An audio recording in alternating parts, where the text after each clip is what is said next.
আসসালামু আলাইকুম প্রিয় দর্শক, বাংলাদেশ জিয়া সরকারের যোগ্য ছেলে তারেক রহমানের উদ্দেশ্য করে এই প্রতিবেদনটা করা।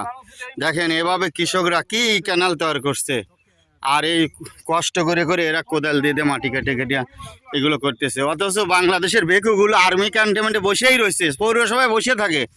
আর্মি দিয়ে আমরা যদি 1 টাকা 10 টাকা কাম করাতে পারি তাহলে রাষ্ট্রে উন্নত হবে। আর্মি নদী কাটবি, রেল বাঁধবি, আর্মি নদী কাটবি, অবদা বাঁধবি। আর্মি যে বেতনটা আমরা অর্ধেক দেই সে বসে খায়। তারা দেখেন এরা কি কষ্ট করে জিমে পড়ছে রোজার দিন, রোজা থেকে আজ সেই আর্মিরা বসে খাচ্ছে, অর্ধেক বেতন পাচ্ছে, তার পরিবারের খিদেও মিটতেছে না, আর সে বিপদগামী হয়ে যাচ্ছে। তারা যদি এদেশে ফুল বেতন আমরা করে দিতে পারি, তাকারে এই প্রজেক্টগুলো আমরা ফাও প্রজেক্ট দেই, বিদেশিরা টাকা লুটিয়ে নিয়ে যাচ্ছে, আমাদের আর সূর্য সন্তানেরা বসে খাচ্ছে, তাহলে দেশের উন্নতি কী করে হবে? এই আর্মি করে আমরা নদী কাটাবো, রেল বাঁধাবো, অবদা বাঁধাবো, তার মধ্যে ইরিগেশন করাবো, তার মধ্যে মাছের চাষ হবে। নদী খরণ হয়ে গেল 1000 বছরের মনে, আমাদের আবাদও এসে গেল আর্মির প্রজেক্টের মাধ্যমে। আর এই আর্মিদের আমরা যদি 1 টাকা 10 টাকা কাম করাবার পারি, দেশের সূর্য সন্তানগুলো কি কষ্ট করে তারা বেকুছেরা কাজ করতেছে দেখেন।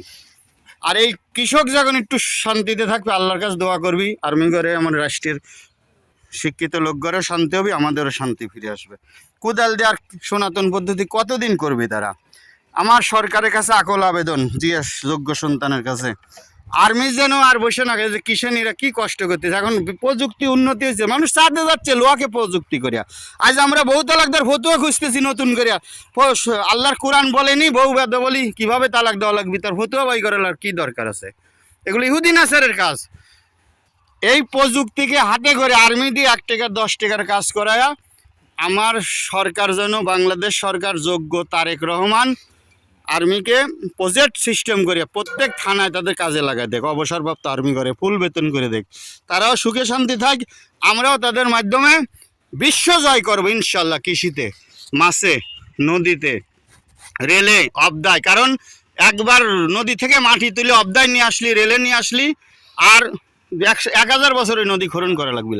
এই আমাদের বরল নদীগুলো ভরে যাচ্ছে, সমস্ত নদী ভরে যাচ্ছে বাংলাদেশের পলিথন দিয়ে। আর এই পলিথনের থেকে বাঁচার একটাই পথ, পলিথনকে বর্জন করুন।